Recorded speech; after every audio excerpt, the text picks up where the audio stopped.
नमस्कार मित्रांनो, धार्मिक कथा चॅनलवर सर्वांचं स्वागत आहे. आज आपण ह्या व्हिडिओमध्ये गणेश अंगारक व्रताची कथा ऐकणार आहोत. चला सुरू करूया. एके दिवशी माता पार्वती स्नानासाठी जात होती. तेव्हा तिने महादेवाचा सेवक नंदीला असे सांगितले की माझ्या परवानगीशिवाय कोणालाही आत सोडू नको. माता पार्वतीने आदेश दिल्याप्रमाणे नंदी बाहेर राखण करत बसला. थोड्या वेळाने महादेव तेथे प्रकट झाले. ते आत जाऊ लागले. नंदीने त्यांना पार्वती मातेने सांगितलेला आदेश सांगितला. महादेव म्हणाले की नंदी, तो आदेश इतरांसाठी आहे, माझ्यासाठी नाही. यावर स्वामी भक्त नंदीने केवळ मान हलवली.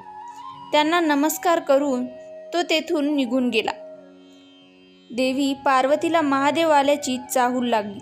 तिने महादेवांना विचारले की तुम्ही आत येताना नंदीने तुम्हाला अडविले नाही का? यावर महादेव म्हणाले, तो माझा एकनिष्ठ आहे, तो केवळ माझ्या आज्ञेचे पालन करतो. महादेवाचे उत्तर ऐकून पार्वती विचारात पडली. पार्वतीने असा विचार केला की आपण एखादा असा गण तयार करावा की तो स्वतःच्या बुद्धीने विचार करून निर्णय घेईल, तसेच तो धाडसी आणि पराक्रमीही असेल. हा विचार अंमलात आणण्यासाठी तिने एक कृती केली. पार्वतीने अंगाला जी हळद आणि उटणे लावलेले होते त्याच्या मळापासून तिने एक मूर्ती तयार केली. त्या सुबक मूर्तीत पार्वतीने आपल्या दिव्य मंत्राने प्राण फुंकले. ती सुंदर मूर्ती आता एका रूपवान बालकात रूपांतरित झाली. पार्वती त्या बालकाला न्याहाळतच राहिली. तिने त्यास बालगणेश अशी हाक मारली. बालगणेश तिला माता म्हणून बिलगला. माता पार्वतीच्या डोळ्यात आनंदाश्रू दाटून आले. आईच्या गुणाप्रमाणेच बालगणेश तेजस्वी आणि बुद्धिवान होता. बालगणेशाने आपल्या मातेस कसे वचन दिले. एके दिवशी स्नानास जाताना पार्वतीने त्यास असे सांगितले की आजपासून तू माझा पुत्र आहेस. गौरीपुत्र बालगणेश. बालगणेश आईचे हे बोलणे मनापासून ऐकत होता. माता पार्वती बालगणेशास प्रेमाने कुरवाळून सांगते की तू माझा लाडका पुत्र आहेस, त्यामुळे मी जे सांगेल त्याचे पालन कर. बालगणेशही आपल्या आईचा प्रत्येक शब्द ऐकत होता. पुढे ती असे म्हणाली की बाळा, मी स्नान करण्यासाठी आत जात आहे. तू दारावर उभा राहा, कोणासही आत येऊ देऊ नकोस. बालगणेशाने तसे वचन आपल्या मातेस दिले. आता माता पार्वती निघून गेल्यावर बालगणेश दारावर द्वारपाला म्हणून पहारा देऊ लागला. काही वेळानंतर देवाधिदेव महादेव तेथे आले. दाराबाहेर एक लहान बालक त्यांना दिसले, परंतु त्या बालकाकडे विशेष लक्ष न देता ते आत जाऊ लागले. तेवढ्यात बालगणेशाने त्यांना पाहिले आणि म्हणाला, थांबा, तुम्ही कोण आहात? तुम्ही आत जाऊ शकत नाहीत. मी येथे द्वारपाल आहे. बालगणेश मागे हटण्यास तयार नव्हता. त्या लहान बालकाच्या या बोलण्यावर महादेवाने आश्चर्याने पाहिले.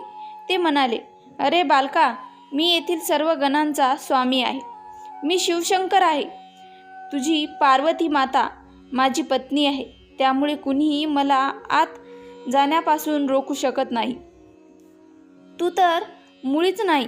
महादेवाच्या या बोलण्यावर बालकाने असे सांगितले की मला माझ्या मातेने जो आदेश दिलेला आहे त्याचे मी पालन करत आहे. तुम्ही तिन्ही जगाचे स्वामी जरी असाल तरी मला माझ्या मातेचे बोल महत्त्वाचे आहेत. लहान बालकाच्या आत्तापर्यंतच्या सर्व बोलण्याकडे महादेव कौतुकाने उत्तर देत होते, परंतु त्याच्या या हेकेखोर वक्तव्यामुळे ते चिडले. त्यांनी पुन्हा सांगून पाहिले की मला ग्रहात जाऊ दे. मात्र काही केल्या बालगणेश मागे हटण्यास तयार नव्हता. महादेवांचा राग अनावर झाला. महादेव जेवढे भोळे तेवढे रागीट होते. त्यांनी तिसरा डोळा उघडला म्हणजे त्यांना खूप राग आला. एक लहान चिमुरडा आपल्याशी वाद घालतो, आपल्या पत्नीस भेटण्यास मज्जाव करतो, या विचाराने शंकर भगवान संतप्त झाले. या अग्नीतूनच त्यांनी स्वतःचे त्रिशूल बालगणेशावर उगारले. क्षणार्धात बालगणेशाचे डोके देहापासून अलग झाले. ते मस्तक लांबवर फेकले गेले. माता पार्वती रागाने आणि दुःखाने आक्रोश करू लागली. माता पार्वतीस बाहेर चाललेल्या या घनघोर युद्धाची काहीच कल्पना नव्हती, परंतु मनातील शंका कुशंकांनी ती बेचैन होती. ती बाहेर आली तेव्हा बालगणेशाचा निर्जीव देह त्याच्या डोक्याशिवाय खाली पडलेला दिसला. शिवशंकर तर रागाने लाल झालेले दिसत होते. झालेला प्रकार पाहून माता पार्वती रागाने आणि दुःखाने उद्विग्न झाली. ती आक्रोश करू लागली. महादेवास म्हणाली, तुम्ही हे काय केलेत स्वामी? बालगणेशावर तुम्ही त्रिशूल का उगारले? तो आपलाच पुत्र होता. मी त्यास एका मूर्तीतून निर्माण केले होते. मला माझा बालगणेश पुन्हा जिवंत हवा आहे. तुम्ही त्यास काहीही करून पुनर्जीवित करा, नाहीतर ही सृष्टी मी भस्मसात करून टाकीन. पार्वती माता अगदी उद्विग्न झाली होती. माता पार्वतीचे हे निर्वाणीचे बोलणे ऐकून प्रत्यक्ष शिवशंकरही आतून हादरले होते. बालगणेशाचे नवीन रूप. महादेव आता काय करावे या विचाराने पछाडून गेले. सर्व देवी देवता गण हे देखील भयभीत झाले. माता पार्वतीच्या कोपाला शांत करण्यासाठी बालगणेशास पुन्हा जिवंत करण्यावाचून कोणालाही दुसरा तरणोपाय दिसत नव्हता.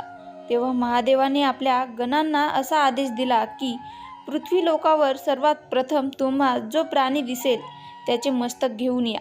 सर्व गण आपल्या स्वामीच्या आज्ञेचे पालन करण्यासाठी गेले. त्यांना सर्वप्रथम गज अर्थात हत्ती दिसला. गणांनी ताबडतोब त्या गजाचे मस्तक महादेवाच्या स्वाधीन केले.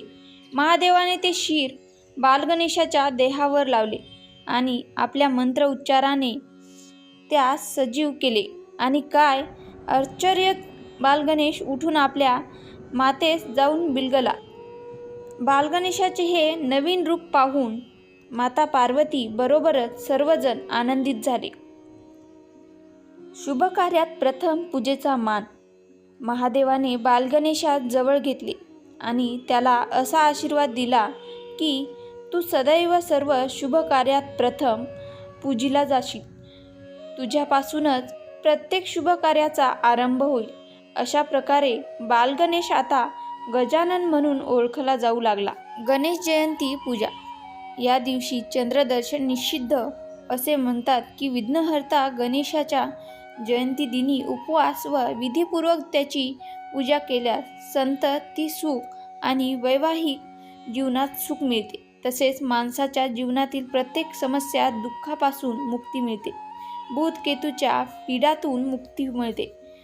गणेश जयंतीच्या दिवशी पहाटेच्या शुभ मुहूर्तावर गणपतीला तिळाने स्नान घालावे आणि नंतर फुले, दुर्वा, धूप, दिवा इत्यादींनी पूजा करावी. या दिवशी चंद्रदर्शन निषिद्ध मानले जाते, कारण विनायक चतुर्थीला चंद्र दिसल्याने कलंक लागतो असे म्हणतात. व्हिडिओ आवडल्यास लाईक करा आणि अशाच नवनवीन व्हिडिओसाठी चॅनलला सबस्क्राईब करा. नोटिफिकेशनसाठी बेल आयकॉनला क्लिक करा. धन्यवाद.